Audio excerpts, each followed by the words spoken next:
오늘 하나님이 인정하시는 사역 두 번째 시간으로 우리 말씀을 나누도록 합니다. 누가복음 4장 18절 19절 말씀입니다.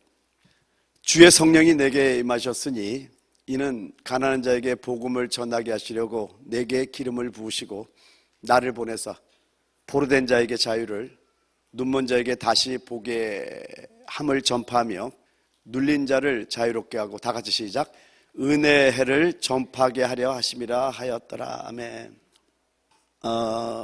지난주에 이렇게 설교를 하다 보니까 이제 신앙생활을 처음 하는 분들은 조금 어려웠을 거예요. 왜냐면은 사실은 그 부연해서 설명하려면 얘기가 굉장히 많아져요. 근데 오늘은 다 줄이고 짧게 여러분이 이제 간단하게 지난 시간에 요약하면서 우리가 정말 많은 사역을 하고 있고, 그리고 또 다행히 사역을 해야 되죠. 그런데 하나님이 인정하지 않는다면은, 예를 들면 주여 주여, 우리가 주의 이름으로 선지자 노릇하며 주의 이름으로 귀신을 쫓아내며 주의 이름으로 많은 권능을 행한다 자신 있게 얘기했는데, 주님 앞에 가서 얘기를 했는데, 내가 너희를 도무지 알지 못하노니 불법을 행하는 자들아 내게서 떠나가라, 이런 말 들으면 심각한 거거든요. 그래서 나는 우리 워싱턴 배단위교회가 어쨌든 사명을 감당해야 된다고 생각하고요. 여러분이 조금 여러분의 귀에 익숙한 말씀만 들으려고 하지 말고, 말씀을 들을 때 제가 젖먹이와 장성한 자를 구분해 드렸잖아요. 장성한 자는 지각을 사용함으로 연단을 받아 선악을 분별한다고 했듯이, 말씀을 갖고 내 지성을 사용하고 내 지각을 사용하는 자가 장성한 자예요. 은혜 받아도 은혜 받은 걸 끝나면 아직 장성한 자가 되지 못하는 겁니다. 말씀은 많이 아는 것 같은데 그 말씀이 나에게 역사하는 걸 취업이 없다 보니까 그냥 은혜 받는 거에만 치중하게 되는 그런 모습이 될 수 있다고 여러분 아셔야 돼요. 레위기 8장 그리고 레위기 9장, 여러분 차이점은 이제 알죠? 레위기 8장에는 기름 부음에 대한 얘기가 나옵니다. 레위기 8장은 전체 한 장의 헌신에 대한 장이에요. 그리고 레위기 9장은 아론의 첫 제사가 나옵니다. 즉 제사들이 나와요. 이 말은 뭐냐? 기름 부음이 있고 그 다음에 사역이 있다라는 거예요. 그리고 사무엘상 16장 12절 13절을 보게 되면은 다윗이 사무엘을 통해서 기름 부음을 받습니다. 그래서 하나님의 신에 크게 감동되는 모습이 있어요. 그리고 나서 기름 부음 받은 다음에 왕의 직분을 감당하고 있다는 거예요. 그리고 우리가 이제 신약에 와서 마태복음 3장 13절에서 17절까지를 보게 되면은, 여러분 주님이 하시는 그 일들은 좀 깊이 보셔야 됩니다. 왜냐하면은 나는 하나님께서 이걸 나에게 가르쳐 준 게 얼마나 감사한지 몰라요. 아들아, 성경을 볼 때, 특히 복음서를 볼 때 말씀이신 내가 인간의 모습으로 내려가서 나의 백성들, 나의 자녀들이 어떻게 살아야 될지를 내가 보여줬다고 하고 그걸 봐라. 엄청나게 많은 말씀이 열렸어요. 근데 주님께서 30세까지 우리가 똑같이 사생애를 삽니다. 목수의 아들로 살고 3년 반 동안을 공생애를 사는데, 여기서 침례받는 장면이 나오는데 이 순서가 너무나 놀랍게 나와 있더라는 거예요. 처음에 뭐예요? 장사 지냅니다. 요단강에 장사 지내죠. 침례받아요. 이건 뭐냐면 우리가 공생애 하나님의 사역을 감당하려면은 우리도 우리 자신을 부인해야 됩니다. 장사 지내셔야 됩니다. 아멘. 그랬더니 위로부터 여기서 기름 부음이 오잖아요. 이제 기름 부음을 받는 거예요. 하늘부터 성령이 비둘같이 내려옵니다. 기름 부음이 있었어요. 기름 부음이 있으니까 그 다음에 뭐가 나타나요? 하나님의 인정하심이 있는 거예요. 이는 내 사랑 아들이요 내 기뻐하는 자라. 하나님의 인정함이 있는 겁니다. 여러분이 그런 인정함을 받기를 원합니다. 그러면 언제 인정이 돼요? 기름 부음 받을 때. 여러분, 그래서 구약을 보면서 제가 놀랬던 것이 뭐냐면은, 구약을 보게 되면은 기름 부음 받는 장면들을 다 찾아봤어요. 사도행전 10장 38절에 말씀하기를 성령과 능력을 기름부터 탔다고 하니까 많은 분들이 기름 부음을 능력과 연결하는 경우를 많이 봅니다. 잘못된 거 아닙니다. 근데 조금 조심해서 봐야 돼요. 능력은 기름 부음의 결과지 기름 부음의 하나님의 원목적은 우리를 거룩하게 구별하겠다는 거예요. 야, 너 내 거야. 그래서 여러분 출애굽기 30장 30절을 보게 되면은 아론과 그의 아들이 거룩하게 구별된 다음에 그 다음에 제사장 직분을 행한다는 말이 나와요. 그러니까 하나님의 사역을 감당하려면 먼저 기름 부음이 있고 그 다음에 하나님의 직분, 하나님의 사역을 감당하는 순서가 나온다는 거예요. 근데 놀랍게도 우리 주님께서도 자기를 장사 지내고, 그러니까 우리가 십자가에 올라가야 돼요. 우리는 장사 지내야 돼요. 할렐루야.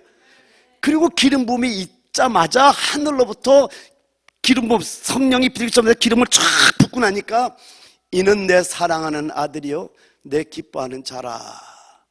여러분 사도행전 2장에도 강력한 성령의 기름 부음이 있자마자 그들이 기름 부음을 받을 때까지 기도했다는 걸 여러분 아셔야 돼요.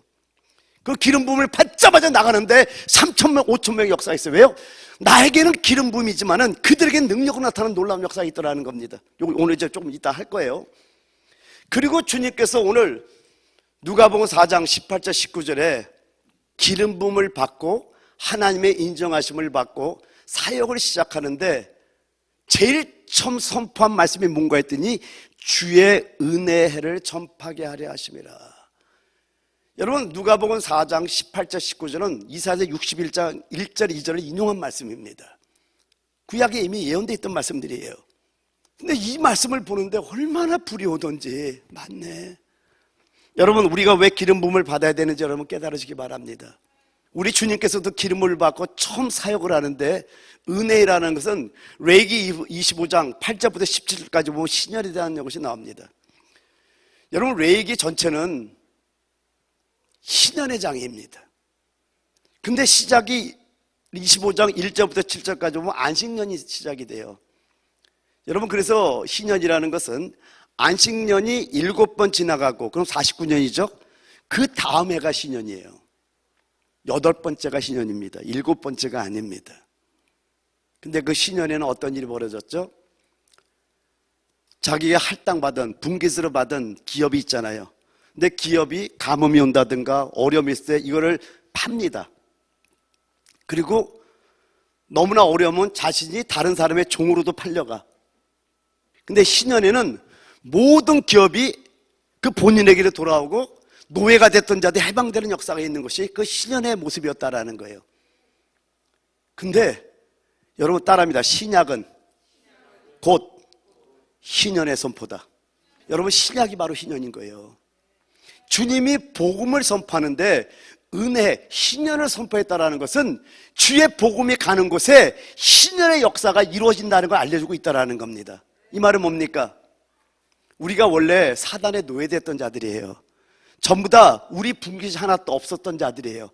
그런데 우리의 분깃인 예수가 누군가 복음을 전파하는 자들이 아름답다고 말하듯이 우리가 왜 전도해야 되냐? 그 전도할 때 아무거나 전도하는 것이 아니라 우리가 신은 은혜를 전파하는 거예요. 무슨 얘기냐? 우리가 가서 전도해 왜 기름 부음을 받고 전파해야 되냐? 기름 부음이 있어요. 여기서 말씀이 나가는 역사가 있거든요. 근데 전하는데 어떤 역사가 일어나냐? 그들에게 예수가 딱 들어가는 그 순간에 그들에게 잃어버렸던 기업이 그 불길이 그대로 돌아가는 역사가 있는 거예요. 여러분 우리 모습을 잘 봐야 되는 것이 원래 우리에게도 예수를 영접할 때 그 분깃, 그 기업이 있었던 거예요. 예수가 하늘의 기업인 걸 믿으시기 바랍니다. 그래서 가나안 땅이 예수 그리스도를 예표하고 있잖아요. 안식년도 예수 그리스도를 예표하고 신년도 예수 그리스도를 예표하고 안식일도 예수 그리스도를 예표하고 그래서 마태복음 12장에 보면은 나는 안식일의 주인이라고 말씀하고 있잖아요. 다 주님을 예표한단 말이에요. 근데 어느 날 우리가 이 죄라는 놈에게 넘어가고 점점 우리의 분깃을 잃어버리기 시작하는 겁니다.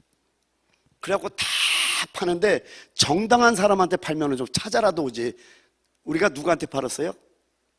죄라는 사단이라는 놈한테 팔았네. 우리는 소망도 없고 아무것도 없어진 그냥 완전히 이제 좌절된 사람인데 그때 주님께서 다 오신 거예요. 왜? 어느 누구도 우리를 구속할 수가 없어. 왜요? 그 죄 때문에 다 팔아버렸기 때문에. 근데 예수께서 오셔가지고 은혜의 신년을 선포함으로 말미암아 그 복음을 받는 자들마다 주님을 얻음으로 그 기업이 회복되는 놀라운 역사가 바로 저 은혜의 신년을 선포하는 거예요. 그러니까 우리가 왜 기름을 받고 사역을 해야 되냐? 여러분이 기름 부음 받은 자라면요, 반드시 여러분에게 나타나는 것이 뭐냐면은 해방이 선포되는 거예요. 신년이 선포되는 거예요. 그래서 정말 복음이 들어가는 자마다 그 안에 신년의 기쁨이 있어. 신년의 뜻이 두 가지가 뜻이 있어요. 하나는 나팔이라는 뜻이 있어요. 양강나팔. 하나는 외침에 있다는 뜻이 있어요. 동사라면은 바로 나팔을 불다라는 뜻이 있고, 그 다음에 외친다는 뜻이 있어요. 그러니까 우리가 정말 복음이 교회에서도 강하게 선포되면은 성도들의 외침이 나오는 게 뭐라고요? 아멘!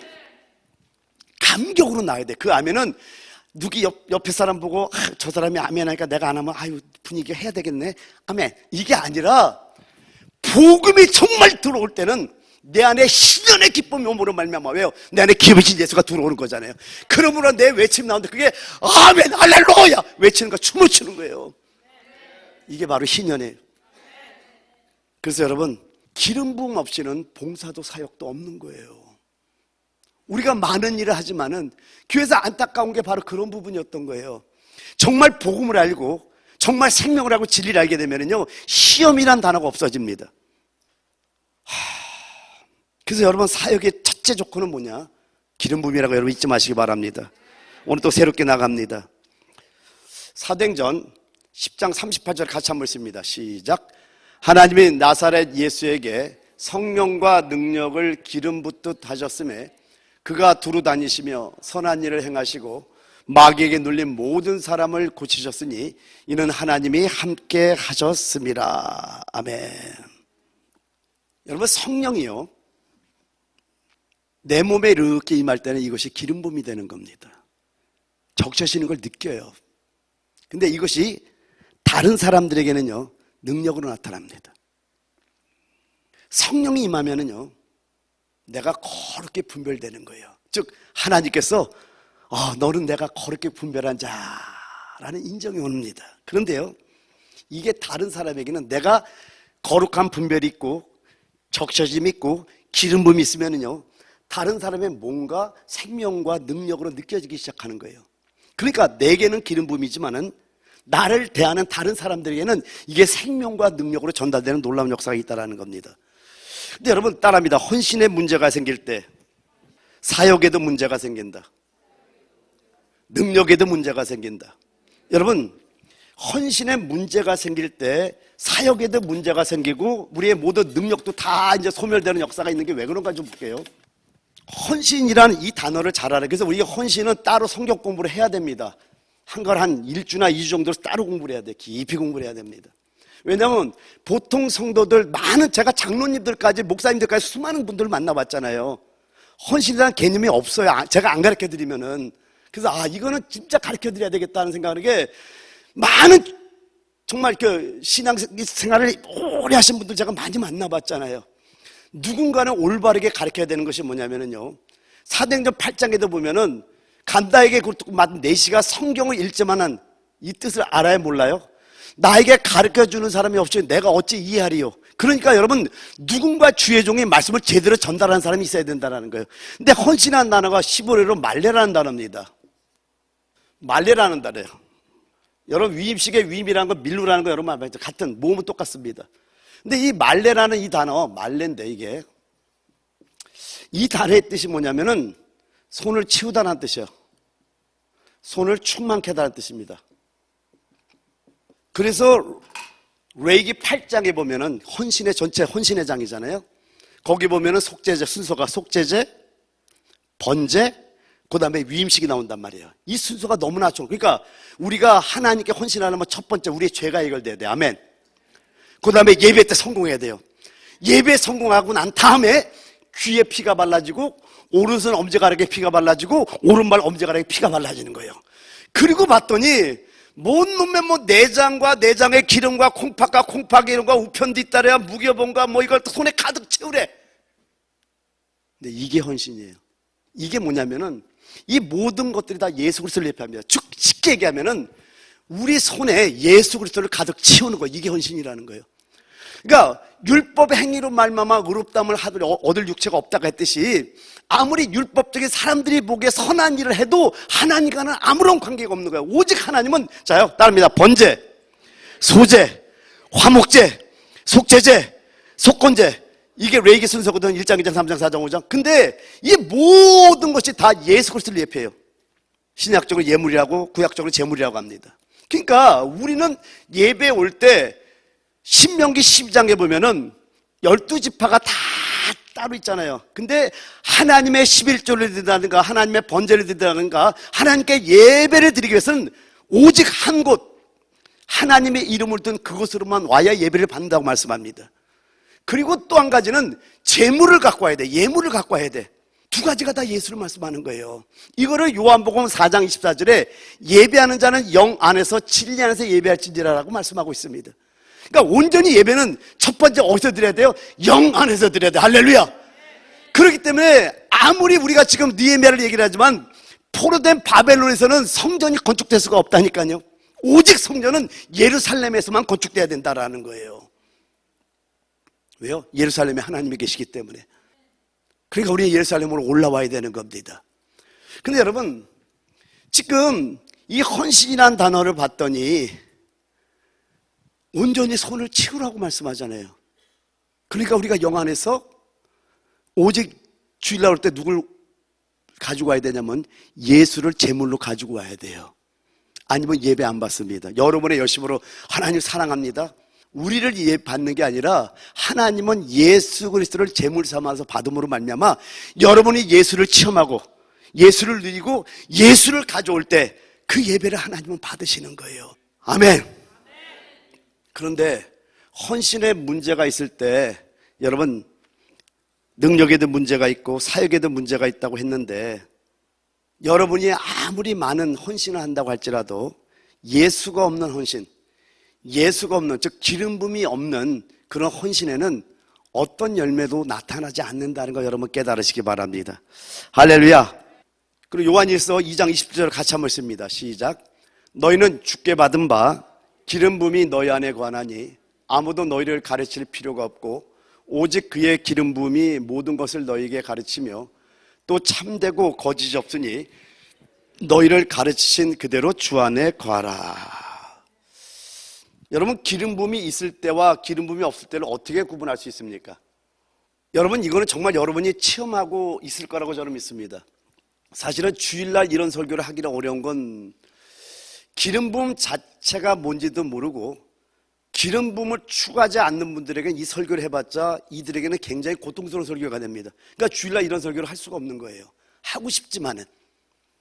근데 여러분, 기름 부음이 있을 때는 그냥 바로 이런 거예요. 몇 가지만 얘기 드리면요, 억지로 말할 필요가 없는 거예요. 왜냐하면 내 안에 주님께서 함께하고 있기 때문에. 여기 봐요. 너희는 주께 받은 바 기름 부음이 너희 안에 거하나니 아무도 너희를 가르칠 필요가 없고 오직 그의 기름 부음이 모든 것을 너희에게 가르치며 또 참되고 거짓 없으니 너희를 가르치신 그대로 주 안에 거하라. 그럼 여기 모든 것을 가르친다 그랬죠. 여러분, 기름 부음의 가르침에 대한 구절이잖아요. 그럼 제가 이 구절을 갖고 기도해 봤을까 안 해봤을까요? 당연히 해봤겠죠. 그러면 모든 것을 가르친다는 게 뭘까요, 여러분? 모든 것을 너에게 가르친다는 저 비밀은요, 삼위일체 하나님, 다른 말로 하면 삼위일 하나님에 대한 모든 걸 가르친다는 뜻이 됩니다. 보기가 어려워요. 그래서 요 하나를 알려면은 구약 전체를 알아야 돼요. 왜냐면은 여러분, 이제 우리는 대강 알기는 뭐냐면 모든 것을 가르친다고 하니까 그냥 세상 만사 모든 걸 가르친다 이렇게 생각해요. 난 틀렸다고 보진 않아요. 왜? 전지전능하시기 때문에. 근데 가장 중요한 건 뭐냐면은요, 그분에 대해서 알아야지 우리가 그분의 길을 갈 수가 있어. 그죠? 예를 들면은 요한복음 15장에 보면은 너희가 내 안에, 내가 너희 안에 있으면 너희는 무엇이든지 구하라. 그러면 이루리라 그럴 때 그 무엇이든지가 뭐냐면은, 자요, 우리가 주님 안에 있고 너희는 나는 포도나무, 너희는 가지라서 가지가 포도나무에 붙어 있잖아요. 우리는 가지잖아요. 그죠? 그러면은 지금 이게 모든 걸 원하는 대로 구하라니까 우리의 원함을 구하라는 게 아니라 그분이 내 안에 거하면 말씀이 내 안에 거하는 거잖아요. 아멘. 그죠?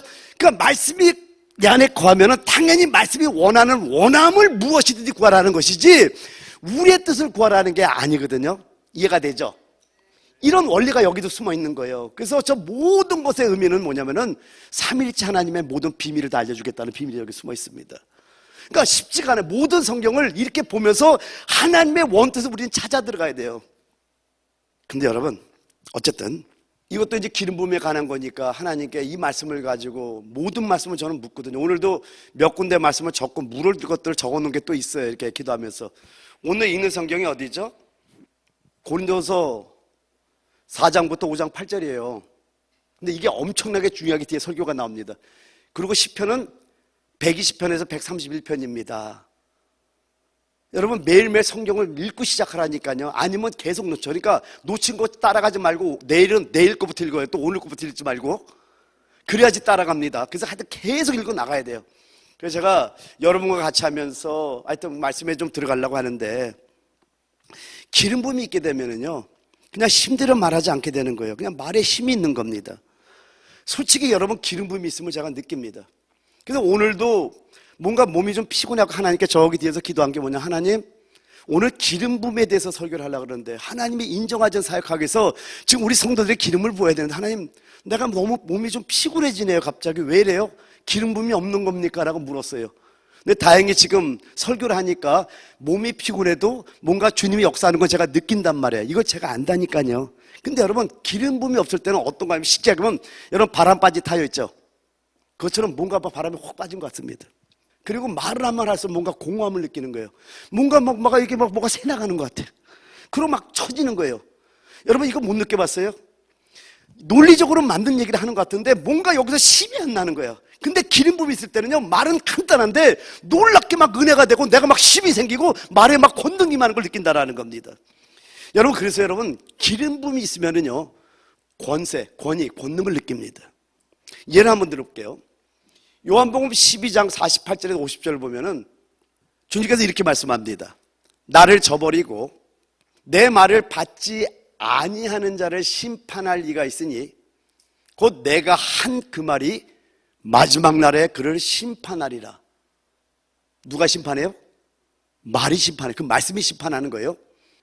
내가 내 자유로 말한 것이 아니요 나를 보내신 아버지께서 내가 말할 것과 이룰 것을 친히 명령하여 주셨으니 나는 그의 명령이 영생인 줄 아노라. 그러므로 내가 이르는 것은 내 아버지께서 내게 말씀하신 그대로니라 하시니라. 여러분 기름 부음이 있다라는 건 그분의 말씀이 내 안에 임했다라는 거예요. 그래서 설교를 할 때 기름 부음이 있을 때 저는 수도 없이 겪어왔습니다. 그 권세가 임하는데 다시 한번요. 우리 48절 50을 다시 한번 같이 읽어봐. 시작.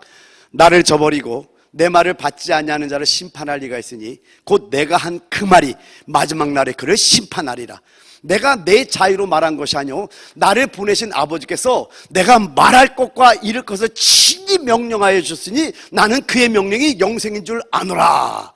그러므로 내가 이루는 것은 내 아버지께서 내게 말씀하신 그대로니라 하시니라. 그러니까 내가 내 자유로 말한 것이 아니라 나를 보내신 아버지께서 내게 뭘지 말할 것과 이룰 것을 친히 명령하여 주셨잖아요. 근데 그 명령이 영생이라고 그러잖아요. 여러분 이런 권위가 옵니다. 그래서 조금 말은 조심스럽게 해야 되지만은 이 말씀에 대적하면은 뭔가 큰 일을 당할 것 같은 그런 막 권세가 오는 거예요. 근데 그런 권위가 올 때는요 두려움이 없습니다. 이런 권위를 갖고 제가 귀신을 쫓아내고 수많은 사역한 게 지금 기억이 납니다. 말씀과 연결하기 때문에 넘어가겠지만은요. 그래서 엄청난 권세가 올 때는요 죽음이 두렵지 않고요 어떤 것도 두렵지 않은 권세가 내 임하. 이게 기름 부음의 역사입니다. 할렐루야. 근데 기름 부음이 없으면은요 입이 퍽퍽합니다. 능력도 없고요 말에 뭐 바람이 빠진 것 같이 힘이 없어지는 걸 느낀다라는 겁니다. 그래서 여러분 잊지 말 것은 기름 부음은요 내 자신에게는 적셔심이에요. 적셔심. 뭔가 적셔지는 거 알아요. 막 생명수가 이렇게 흐르듯이 뭔가 페인트가 발라지듯이 적셔지는 걸 느끼고요 다른 사람에게는 그것이 능력과 생명으로 나타나는 걸 여러분 깨달으시기 바랍니다. 그럼 여러분 또 한 가지, 기름 부음의 가르침과 사람의 가르침이 어떻게 다를까요? 말씀을 전하는 것도 마찬가지고요 사람의 가르침에는요 뭔가 이유를 많이 달아야 됩니다. 설명을 많이 해야 돼요. 왜요? 그 사람에게 인식시켜야 되기 때문에. 특별히 하나님의 깊은 말씀을 전할 때요 사람의 가르침으로 하려면 진액이 빠집니다. A를 설명하고 B를 설명하고 C를 설명하고 그러다 보면 뒤로 이렇게 설명해 나가는데 많은 이유와 설명이 필요한 거예요. 그런데요 기름 부음의 가르침은요 간단하게 얘기할게요. 그냥 주님이 나타나는 거예요, 이렇게. 저는 별 말을 한 것 같지는 않아. 근데 그냥 단순한 말을 그냥 한 것 같아. 근데 그 상대의 마음이 타치가 되는 거예요. 그냥 각인되는 거예요. 그래서 여러분, 예를 들면 이렇게 설명해 볼게요. 요한계시록 1장 3절에 보면은 이 연의 말씀을 읽는 자와 듣는 자들과 그 가운데 기록한 것을 지키는 자들이 복이 있나니 때가 가깝다. 그 읽는다는 단어가 아나기노스코라는 단어예요. 아나는 위로부터, 기노스코는 알다라는 단어인데 체험해서 알다라는 뜻이에요. 그러니까 위로부터 체험해 아는 자가 복이 있다라는 거예요. 근데 주님으로부터 체험되어 있는 그 자가 복이 있지, 불신자가 요한계시록을 수만 번을 봐도 못 알아듣는다니까요. 왜요? 체험되지 않기 때문에. 그러니까 체험되면 그냥 알아지는 거예요. 아, 그러네? 그냥 보여지는 거예요. 그러니까 하나님의 어떤 기름 부음의 역사가 어떤 역사냐면은 주님이 있느냐 없느냐의 역사라는 걸 여러분 아셔야 된다는 거예요. 주님이 있으면 모든 게 쉬워지는 거예요. 왜요? 주님이 함께 동행하기 때문에. 전도도 마찬가지입니다. 인간의 말로 전도하면은 예수 믿으세요? 그러면 계속 딴지를 거려요. 우리 DC에서 전도할 때 유명한 폴이라는 친구랑 나우라는 친구, 아직까지 그 이름이 기억납니다. 과학자래요. 폴이라는 친구는 저 그리스에서 왔어요. 나우라는 친구는 여기 알렉산드리아에 사는 친구입니다. 근데 직업이 뭐냐니까 과학자래요. 그래갖고 우리가 질문했던 게 What is the most important thing in your life? 근데 자는 과학자가 될래. 그렇게 계속 질문해 들었더니 너 그러면 죽으면 어떡할래? 그러니까는 그러면서 어쨌든 그렇게 우리를 갖다가 막 그냥 찌르고 막 공격하던 그 친구가 설명해도 안 되는데 주님이 딱 나타나니까 그냥 예수 영접하는데 얼굴빛이 달라져 버려. 이런 체험을 수도 없이 있는 거예요. 그러니까 인간적으로 설명하려면 어려운데 거기 주님이 딱 나타나니까 그냥 변화돼 버리네.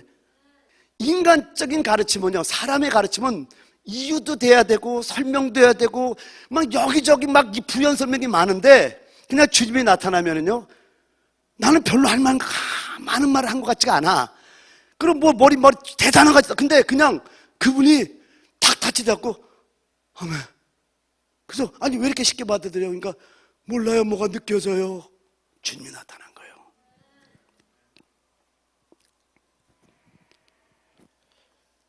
차이는 주님이 계시냐 계시지 않느냐의 차이라는 겁니다.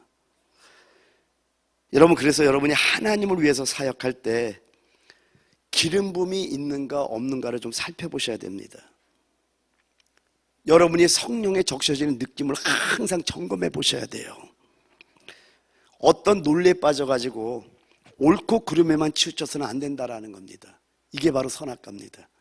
그래서 우리 워싱턴 배당역에서 제가 자꾸만 지향하는 거, 지향이 아니라 자꾸만 금지시켜 나가는 게 뭐냐면은 옳고 그름을 따지지 말라라는 거예요. 옳아도 사망이고 그러도 사망이고 잘해도 사망이고 못해도 사망이고. 여러분, 선악과는 선과 악은 한 굴에 나무라니까요. 그래서 어떤 이치에 빠져갖고 이치를 너무나 따지는 분들이 되지 마시고 내가 주님의 적셔짐이 있는지, 주님이 내 안에 있는지를 점검해보는 여러분이 되기를 예수를 축원드립니다. 여러분, 다른 사람과 대화할 때도 잘 살펴보셔야 됩니다. 저는 사람과 대화할 때 굉장히 긴급할 때는 기도를 합니다. 하나님, 이분에게 뭘 말씀을 전해야 됩니까? 라고 할 때 신기한 게 그때그때 맞는 말씀을 줘요.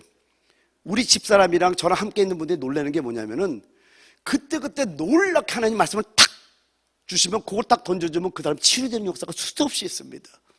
왜냐면은 대화를 하면서도 내 안에 기름 부음이 있는 점들을 살펴보는 거예요. 기름 부음이 있다라는 건 뭐예요? 주님이 나와 함께 한다라는 거예요. 근데 주님이 함께 하자면 별로만 되더라고요. 아무리 설명해도 안 돼요. 제가 수도 없이 해봤어요. 그때 하나님께 회개하는 게 뭐냐? 하나님, 다음에 누군가를 만날 때는 내가 주님의 기름 부음을 구하겠습니다. 주님, 항상 나를 적셔주시고 나에게 할 말과 이를 말을 알려달라고 기도하게 되는 거예요. 여러분, 그래서 다른 사람과 대화할 때도 이렇게 기름 부음이 있는가 없는가를 잘 살펴보면은 여러분에게 큰 은혜가 될 줄 믿습니다. 할렐루야. 근데 여러분, 이제 오늘 이것 때문에 말씀을 이쪽으로 다 틀었는데, 제가 오늘 읽는 성경이 시편 120편에서 131편입니다. 그리고 오늘 읽는 성경이 신약은 고린도서 4장 1절에서 5장 8절인데, 오늘 설교랑 너무나 맞는 거예요. 왜 그러냐면은 시편 120편 1절도 시편 120편 1절도 보면은요, 오늘 이제 읽는 성경이잖아요. 여기도 이렇게 시작하더라고요. 성전에 올라가는 노래. 내가 환난 중에 여호와께 부르짖었더니 내게 응답하셨도다. 이 구절이 있는데 너무 은혜가 됐어요, 제가. 근데 이제 어저께 그저께 시편 119편은요 176절로 돼 있어요. 그래서 그저께 읽었던 구절이 88절이고 어저께 읽었던 것이 89절부터 176절까지인 거 아시죠? 네, 다 아시죠?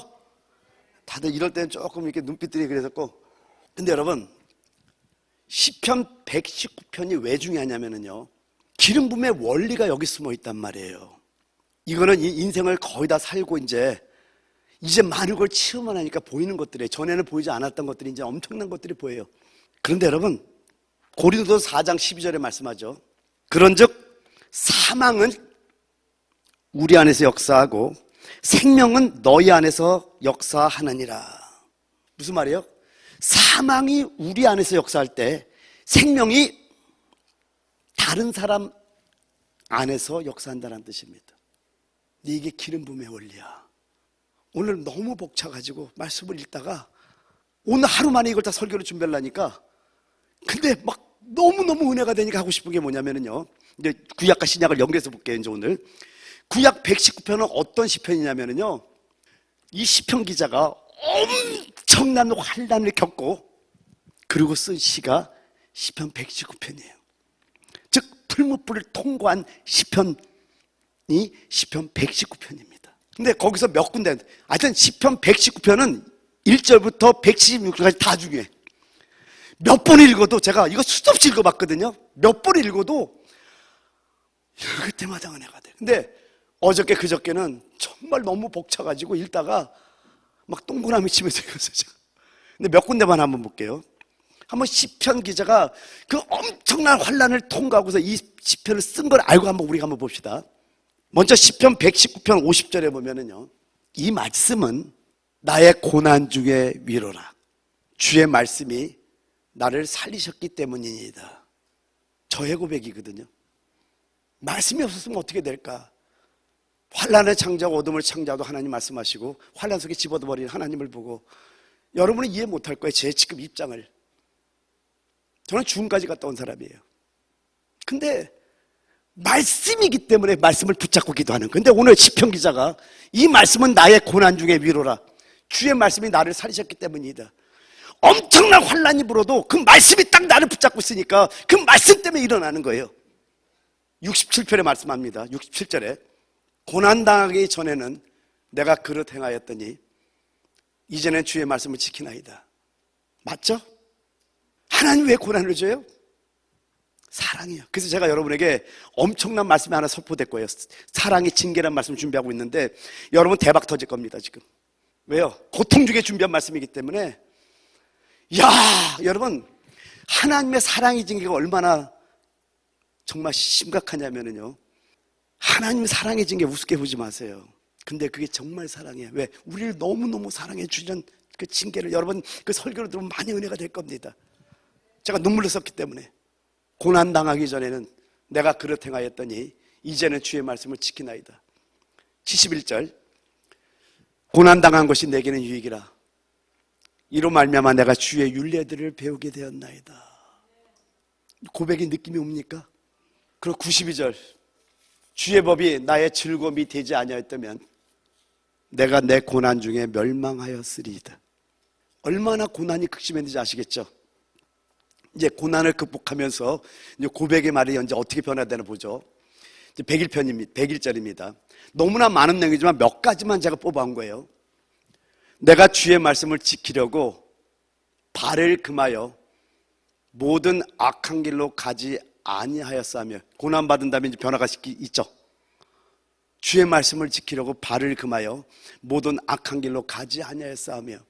그리고 112절 내가 주의 율례들을 영원히 행하려고 내 마음을 기울였나이다. 그리고 123절 내 눈이 주의 구원과 주의 의로운 말씀을 사모하게 피곤하니이다.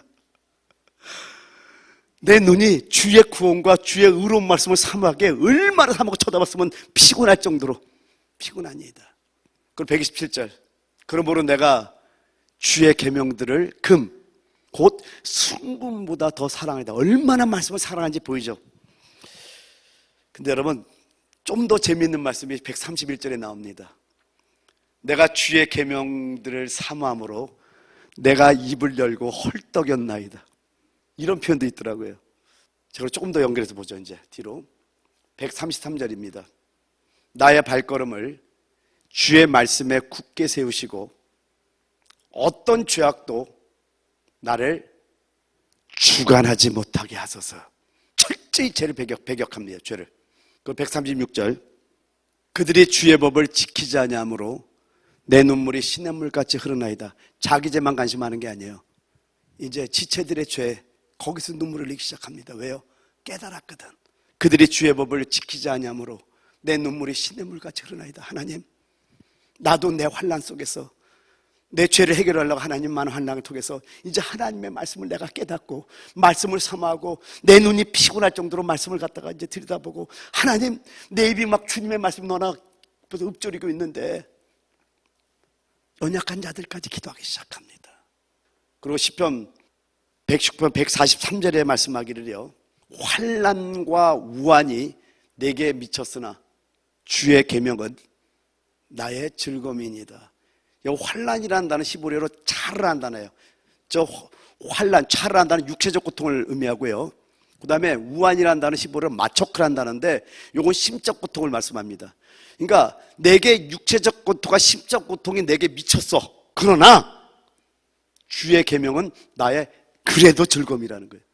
그러니까 피할 수 없는 진퇴양난의 상황 속에서도 그 말씀이 즐거움이다. 그 계명이 나의 즐거움이다 보니까 내 마음을 만질 수 없다라는 거예요. 할렐루야. 이게 환난을 통과한 자의 모습이라는 거예요. 근데 여러분, 고린도후서 오늘 이제 4장 보게 되면 2장과 3장은, 고린도서 2장과 3장은 새 언약의 사역에 대해서 말씀하는 것이 2장이고 3장이고, 고린도서 4장은 새 언약의 사역자들에 대해서 말씀합니다. 근데 그 12절을 보기 전에 10절부터 좀 보게 되면은요, 사도 바울이 이렇게 고백을 해요. 우리가 항상 예수의 죽음을 몸에 짊어짐은 예수의 생명이 또한 우리 몸에 나타나게 하려 함이라. 예수의 죽음을 짊어진대요. 여러분, 여기서 한 가지 여러분이 조금 설명을 해드릴게요. 굉장히 어려운 내용이긴 한데 쉽게 설명을 해드릴게요. 대부분 예수께서 십자가에 죽으심으로 하면 우리를 구속했다는 걸 알잖아요. 근데 여러분, 우리 주님께서는 십자가에서만 죽은 게 아니라 3년 반 공생애 동안에 계속해서 십자가의 죽음을 겪었던 거예요. 그 얘기를 말하는 거예요. 예수의 죽으심은 그냥 죽음이 아니에요. 이해가 됐죠? 이렇게 하면. 그래서 우리가 항상 예수의 죽음을 몸에 짊어짐은 예수의 생명이 또한 우리 몸에 나타나게 하려 함이라.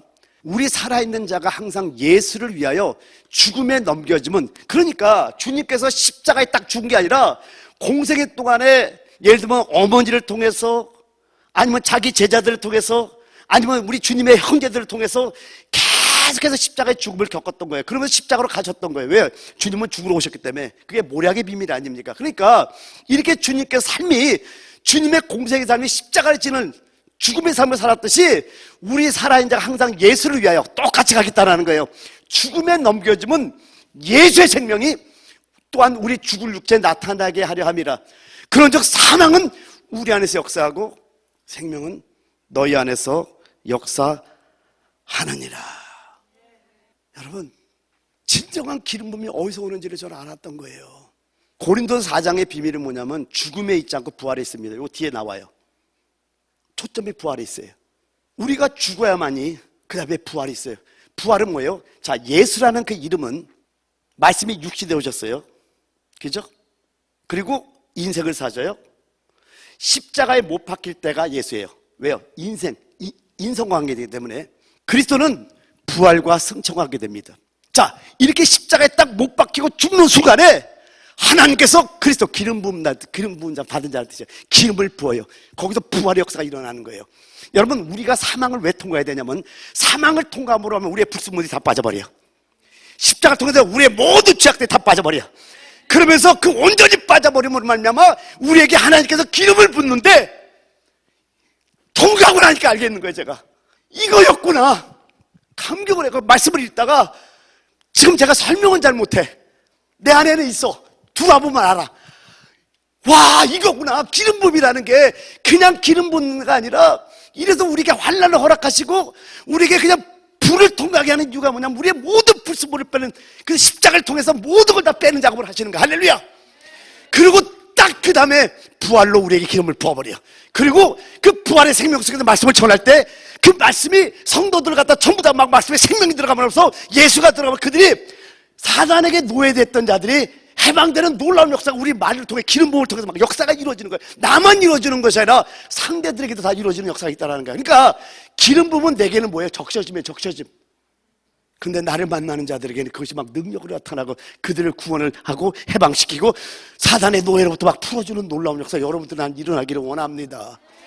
근데 오늘 읽는 성경이, 그래서 시편 120편이 환난 중에 부르짖는 것부터 시작하는데 그것도 또 은혜가 됐어요.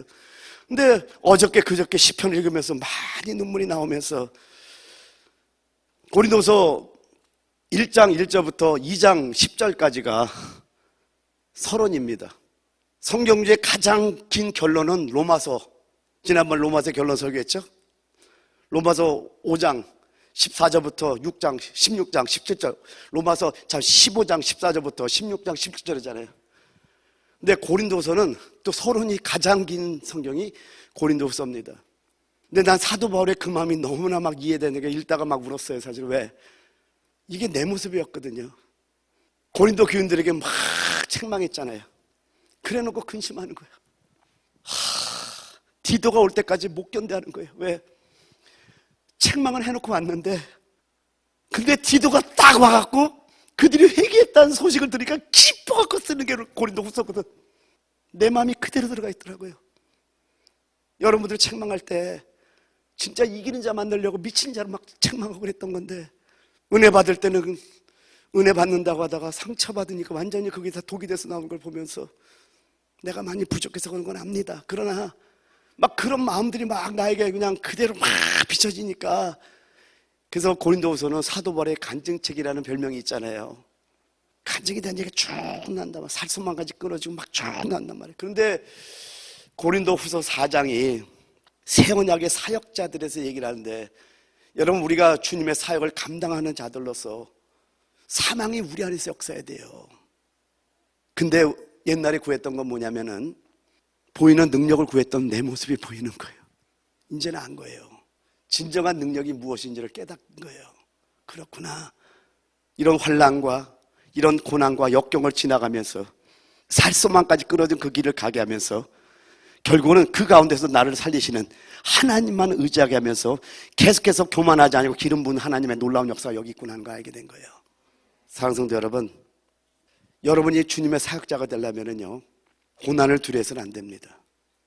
환난을 두려워서는 안 돼요. 이제 여기 전도를 새롭게 시작하는 분이 저 뒤에 한 분 계신데, 우리 권사님이야 평생을 전도했으니까 두려움이 없지만은 이제 전도하다 보면은 어이없는 일을 당할 때가 올 겁니다.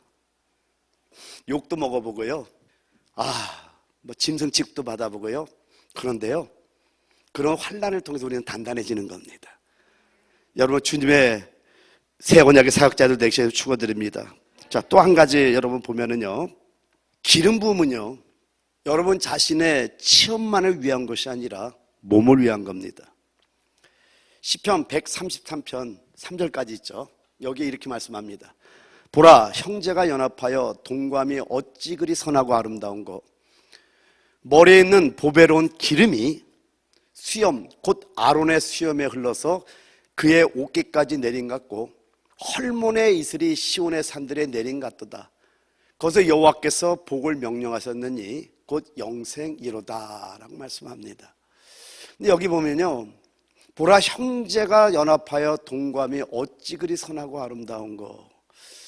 이 시편은 언제 쓰여지냐면은 다윗이 사무엘상 16장 12절 13절에 사무엘을 통해서 기름 부음을 받잖아요.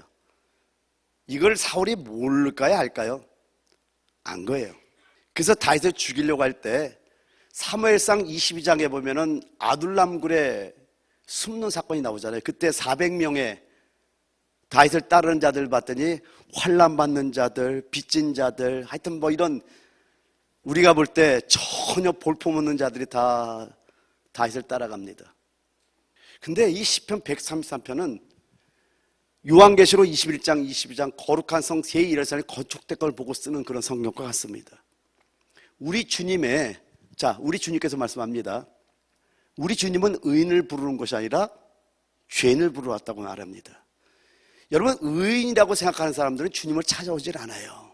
네, 내가 환난받는 자, 빚에 쪼들린 자, 마음이 상한 자, 이런 자가 되면은 우리는 주님을 찾아오는데, 그들이 주님의 눈에는 보라, 형제가 동거하여 연합하여 동거하며 어찌 그리 선하고 아름다운 거. 제가 형제라는 단어는 시브리어로 아흐라는 단어입니다. 아흐, 알레프, 헤드라는 뜻이에요. 알레프라는 단어는 뭐냐면 최초이라는 뜻입니다. 최초의. 그리고 알레프는 최초의, 그리고 하나님이라는 뜻이에요. 또 수양의 뿌리라는 뜻도 있고요. 요 헤드라는 뜻은 울타리라는 뜻이에요. 울타리. 형제라는 단어를 갖다가 헬라어를 갖다가 그대로 풀어보면은요, 하나님의 울타리라는 뜻입니다. 그러니까 여러분, 우리 주님의 눈에는요, 여러분이 기름 부음 받은 자로 연합되잖아요. 그러면 어떻게 그렇게 아름다워 보이는지 모르는 거예요. 그러니까 다윗이 아둘람굴에 있는 그런 자들이 주의 영으로 바라보니까 저렇게 선하고 아름답게 보였던 거예요. 여러분, 우리가 기름 부음을 받잖아요. 정말 아름다워 보입니다. 주님의 눈으로 서로를 바라보면 서로 한번 봐보세요. 정말 아름다운가? 정말 아름다워 보여. 만약에 아름다워 보이지 않으면요, 뭔가 문제가 있는 거예요. 그리고 여기 2절에 말씀하기를 머리에 있는 보배로운 기름이 수염, 곧 아론의 수염에 올려서 그의 어깨까지 내린 같고. 그래서 아론은 예수 그리스도를 예표합니다. 대제사장으로서. 그런데 그 아론에 부어진 그 기름이 온몸을 따서 완전히 온몸, 지체까지 완전히 기름이 흐른다라는 거예요. 연합된 자들에게 이런 역사가 있습니다. 주님과 하나 된 자들에게 이런 역사가 있습니다.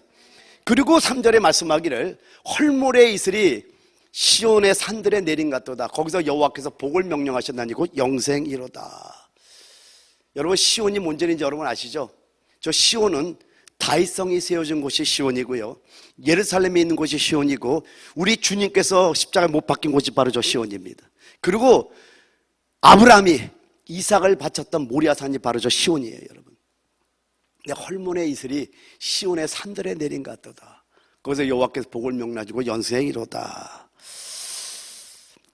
여러분, 거의 모든 일을 보게 되면은 여러분 그 일을 다 그렇게 보셔야 됩니다. 주님의 안배하심과 인도하심이 있습니다. 여러분의 모든 일은 우연이 없어요. 믿으면 아멘. 그래서 거의 모든 일을 보면 주의 안배하심과 인도하심이 있는데, 그래서 우리가 모든 일을 우리가 볼 때 기름 부음을 따라 일할 줄 알아야 됩니다. 근데 이 기름 부음이 나 개인의 체험만을 위한 것이 아니라 몸을 위한 것이라는 걸 여러분 알아야 되는 게, 한 사람으로 끝나는 게 아닌 거예요.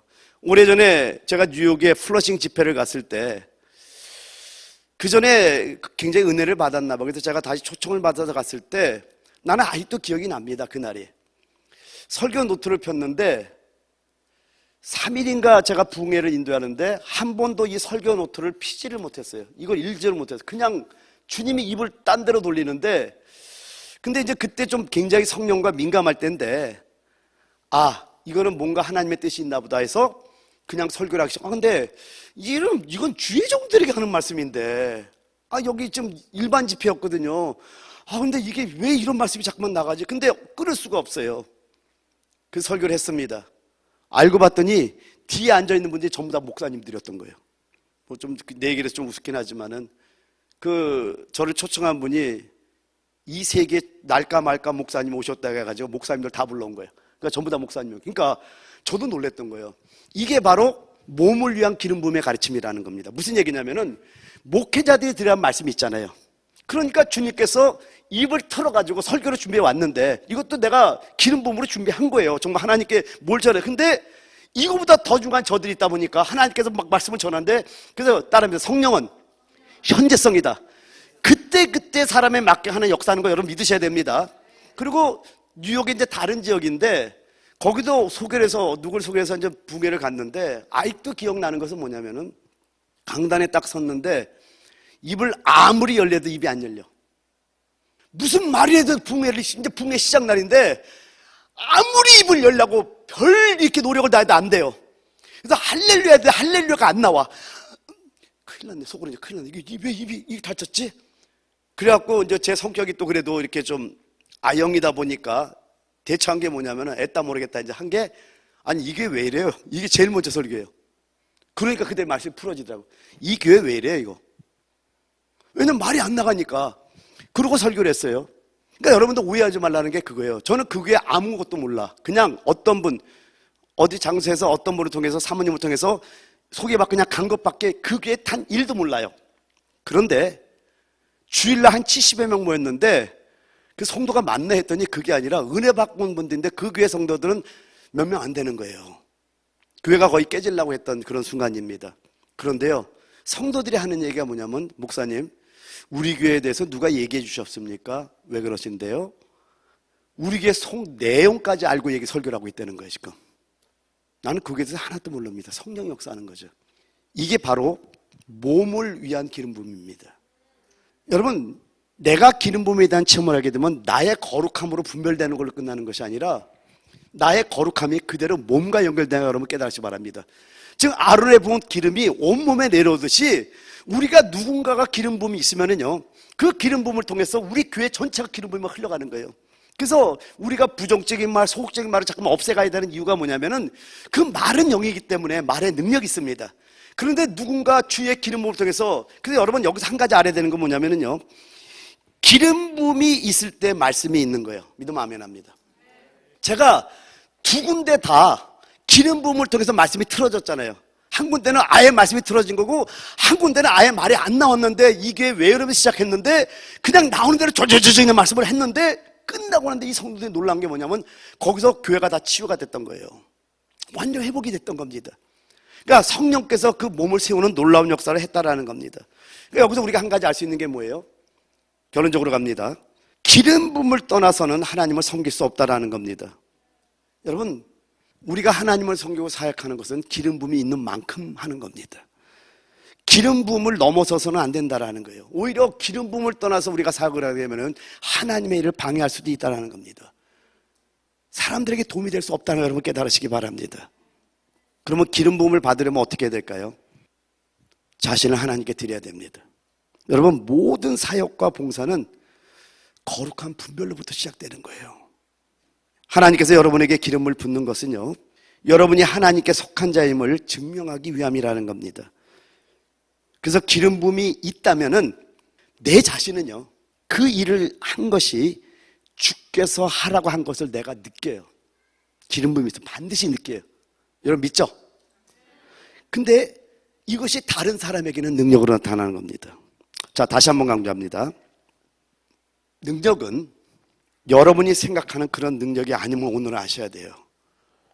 저도 어릴 때 하나님께 능력을 달라는 기도를 많이 했고 귀신도 수없이 줬고 병자도 수없이 치료했습니다.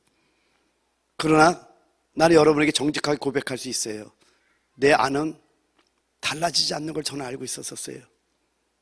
그래서 하나님께 눈물로 많이 회개했던 적이 많은 걸 기억합니다. 능력은 우리가 생각하는 기적이 나타나고 이적이 나타나고 막 큰 소리를 지르고 그런 것만 생각해서 안 돼. 그것도 필요합니다. 근데요, 진정한 능력은 기름 부음입니다. 진정한 능력은 기름 부음입니다. 진정한 능력은 기름 부음입니다. 근데 고린도서 4장 12절에 말씀하기를 그런즉 사망은 우리 안에서 역사하고 생명은 너희 안에서 역사하느니라. 이제는 아는 거예요. 우리는 우리 겉사람을 계속 십자가에 올리는 겁니다. 그래서 고린도서 15장 3절에 나는 날마다 죽노라. 날마다 예수 그리스도의 죽음을 본받아서 자기를 죽음에 넘겼던 거예요. 이게 기름 부음이에요.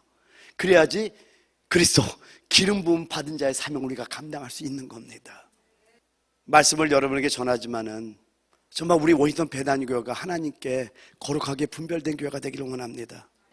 여러분, 종의 과거의 부족함을 여러분 이해해 주시고 감싸 주시고 이제는 정말로 우리가 하나님 기뻐하는 그런 교회 만들기를 원합니다. 그래서 정말 여러분의 남은 인생에서 하나님께 달려갈 때 하나님의 놀라운 열매가 맺힐 줄 믿습니다. 여러분이 기름 부음의 가르침을 따라 주 안에 거하는 자들이 다 되기를 우리 주 예수 그리스도의 이름으로 축복합니다. 할렐루야. 자, 몇 가지 우리가 이제 기도를 합시다. 함께 기도하는데요. 몇 가지를 한번 모아서 한번 기도하기를 원합니다. 첫 번째는요, 노희세 목사님께서 하나님 앞에서 기름 부음의 가르침으로 생명수를 흘려내므로 워싱턴 배단위교회 성도님들이 생수의 강에서 헤엄칠 수 있도록 기도해 주시고요. 또한 워싱턴 배단위교회 모든 성도님들이 기름 부음의 가르침을 따른 참된 봉사를 할 수 있도록 기도하는데요. 성도 여러분, 기름 부음이 없으면 사역이 아닙니다. 기름 부음이 없이는 봉사가 아닙니다. 이건 정말 중요하다고 봐요, 저는. 또 한 가지, 여러분이 기름 부음을 받을 때 다른 사람에게 신년의 축복을 전달하는 자들이 되는 거예요. 그들을 죄로부터 해방시키는 능력이 기름 부음 받은 자를 통해서 나타난단 말이야. 그래서 이 시간 기도할 때 이 두 가지로 한 10분 정도 기도할 텐데, 간절함으로 여러분 가운데 주의 이름 한번 부르기도 합니다. 기도하겠습니다.